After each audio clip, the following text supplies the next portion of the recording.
Additional customs commissioner Manish വിജയുടെ വീട്ടിൽ 2 മൃതദേഹങ്ങളാണ് കണ്ടെത്തിയത്. വീടിന്റെ വാതിൽ തുറക്കാൻ പോലീസ് ശ്രമം തുടങ്ങിയിട്ടുണ്ട്. അവിടെ പോലീസുണ്ട്, അവിടെ നാട്ടുകാരടക്കം അവിടെ തടിച്ചുകൂട്ടുണ്ട്. ആ ദൃശ്യങ്ങളാണ് പ്രേക്ഷകർ കാണുന്നത്. വളരെ സങ്കടകരമായ വാർത്തയാണ്. എസ് ശ്യാംകുമാർ വിവരങ്ങളുമായി ചേരുന്നു. ശ്യാം, ആ വീടിന്റെ വാതിൽ തുറക്കാനുള്ള ശ്രമങ്ങൾ ഏതുവരെയായി? അപ്പോൾ മാത്രമല്ലേ സംഭവത്തിൽ ഒരു വ്യക്തത ഉണ്ടാവൂ? ശ്യാം.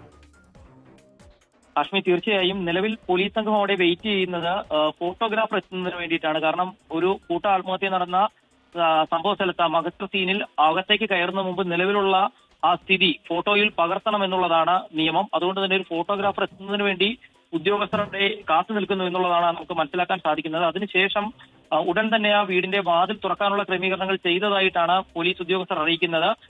ഇന്ന് വൈകുന്നേരമാണ് നാടിനെ നടുക്കുന്ന ഈ ഒരു വാർത്ത ആദ്യഘട്ടത്തിൽ പുറത്തു വരുന്നത്. അത് കസ്റ്റംസിലെ സഹപ്രവർത്തകർ അവിടെ എത്തി നടത്തിയ പരിശോധനയിലാണ് ആ വീട്ടിൽ നിന്ന് വലിയ രീതിയിലുള്ള ദുർഗന്ധം വരുന്നത് ശ്രദ്ധിക്കുകയും തുടർന്ന് പോലീസിൽ വിവരം അറിയിക്കുകയും ചെയ്തത്.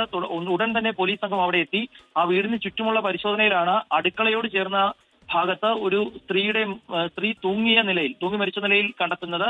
ആ മൃതദേഹത്തിന് കുറച്ച് പഴക്കവും ഉണ്ടായിരുന്നു, അഴുകിയ നിലയിലായിരുന്നു.